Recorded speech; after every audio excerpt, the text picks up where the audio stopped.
Doctor Shefali Agarwal Gokuldas Hindu girls महाविद्यालय में मनोविज्ञान विषय में 20 इयर्स से असिस्टेंट प्रोफेसर के पद पर कार्यरत हूँ। आज मैं देश में बढ़ती एक ज्वलंत समस्या बच्चों में बढ़ता मानसिक तनाव जैसी पर बात करना चाहूँगी। आप सभी जानते हैं कि हमारा देश दिन प्रतिदिन प्रगति की ओर है, नई नई सुविधाएं बढ़ रही हैं और साथ ही रोजगार के भी अवसर प्राप्त हो रहे हैं। फिर भी लोग क्यों तनाव की ओर बढ़ रहा है? आज उसमें भी सबसे ज़्यादा बच्चे जो तनाव की ओर गिर रहे हैं, ये एक चिंता का विषय है। जिस उम्र में बच्चे को खेलना चाहिए, मस्ती करनी चाहिए, उछल कूद करनी चाहिए, उस समय बच्चा तनाव में है। क्यों? इस समस्या के बारे में हमें विचार करना होगा।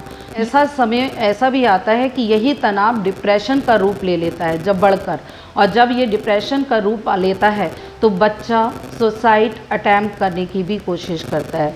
शायद आप लोग आंकड़ों को देखें तो 90% या 80% बच्चे कोशिश करते हैं सुसाइड अटैम्प्ट करने की। तो ये भी हमारे लिए एक समस्या है। इसीलिए हमें सबसे पहले कोशिश करनी होगी कि हम तनाव को रोकें।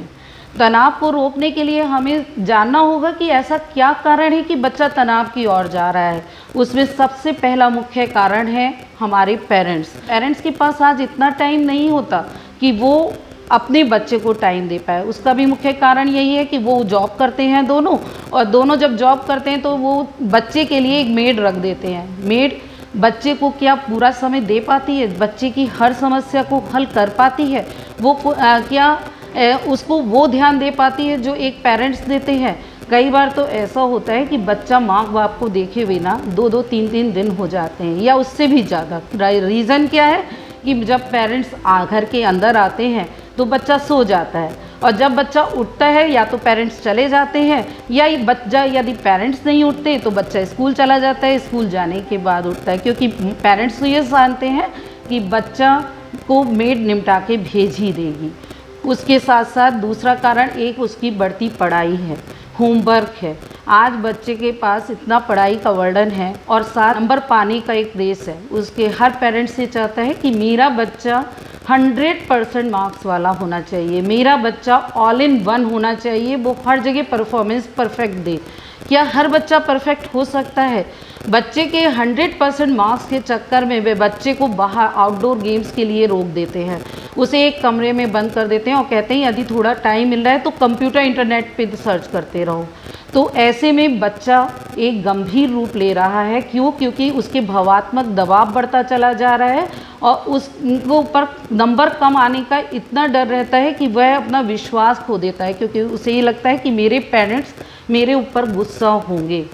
यदि हर बच्चा 100% मार्क्स वाला होगा तो 99, 50, 60% वाला कौन होगा? पेरेंट्स ये कब बात समझेंगे कि हर बच्चा 100% नहीं, हर बच्चा एक ही चीज़ में परफेक्ट नहीं होता, हर चीज़ में परफेक्ट नहीं होता, कोई किसी में परफेक्ट होता है। इसका तीसरा कारण भी बहुत मुख्य कारण है कि आज हम लोग देखते हैं कि जॉइंट फैमिली नहीं है। आजकल शहरों में तो बिल्कुल ही ना जॉइंट फैमिलीज़ नहीं मिलती हैं, और आप गांव में भी बहुत कम हो गया है कि जॉइंट फैमिलीज़ मिलती हैं। तो बच्चे को रिश्तों का एहसास नहीं होता। उन्हें दादा दादी की प्रेरक कहानियाँ, चाचा चाची का प्यार, माँ बुआ मौसी का डांट प्यार दुलार, ये सब से वंचित रह जाता है।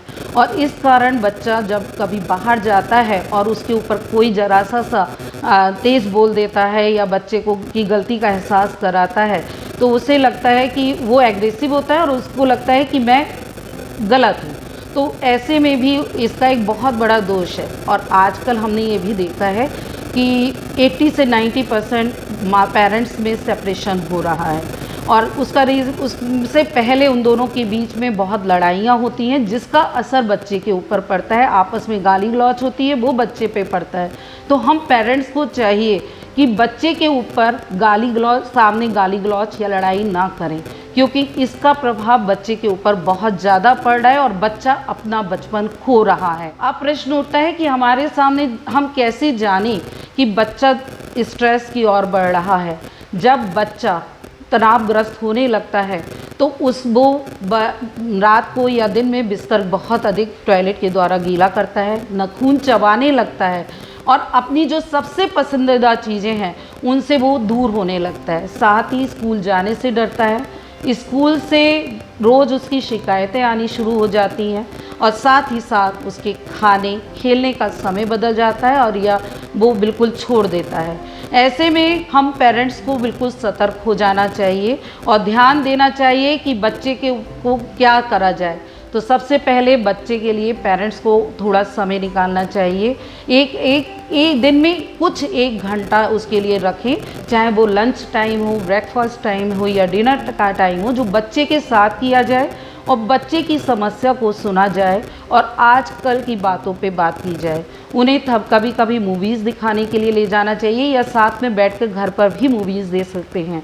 उनके साथ छोटे छोटे इंडोर या आउटडोर गेम्स का भी खेलना चाहिए और देश में जो बातें चल रही हों उनके बारे में भी कभी कभी बच्चों से सुनना भी चाहिए, उन्हें बताना भी चाहिए, जिससे वो सही राह पर भी पकड़ें। कभी कभी हमने ये भी देखा है कि बच्चा जब बच्चे के सामने किसी और बच्चे की तारीफ़ होने लगती है तो वो और ज़्यादा एग्रेसिव होता है और उसे पसंद नहीं आता कि उसके सामने तारीफ़ हो रही है। इसका भी कारण यही है कि उसे किसी रिश्ते का एहसास नहीं है। तो बच्चे को इस बात का एहसास कराना चाहिए, उसके सामने उसे किसी से कंपेयर नहीं करना चाहिए। उसे ये नहीं कहना चाहिए, आजकल हम लोग देखते हैं कि जब बच्चा बैठता है तो हम बच्चे से कहते हैं कि वो बच्चा बहुत अच्छा है, देख कितनी देर पढ़ता है, या बच्चा वो इस तरह से परफॉर्म कर रहा है, तू क्या लाया, तुम्हें भी करना है। तो ये गलत है। हर बच्चा एक जैसा नहीं। क्या मैं और आप एक जैसे हैं? नहीं। तो फिर आप बच्चे से कंपेयर क्यों करते हैं, कि बच्चे को कंपेयर क्यों करते हैं? बच्चे भी अपनी अपनी बुद्धि, अपना अपना शक्ति लेके आए हैं। तो बच्चे को किसी से कंपेयर ना करें और समय समय पर दूसरों के सामने अपने बच्चों की तारीफ़ करें और बच्चों से भी उसकी तारीफ़ करें कि वो बहुत अच्छा है। यदि आप वो उसको समझाएं कि हर बच्चा यदि आज 100% लाने लगा तो नीचे की रैंक वाले क्या होंगे, और ऐसे उदाहरण दें जो हमारे देश के जाने माने मंत्री हैं या विद्वान हैं जो कभी फेल भी हुए हैं और आज हमारे देश का नाम रोशन कर रहे हैं। तो ऐसा नहीं है यदि तुम्हारे नंबर कम रह जाते हैं तो तुम बेकार हो, क्योंकि नंबर इम्पॉर्टेंट नहीं है। इम्पॉर्टेंट है तुम्हारे विषय पे पकड़, तुम अपने बारे में अब जिस विषय पे काम कर रहे हो उसका पूरा ज्ञान।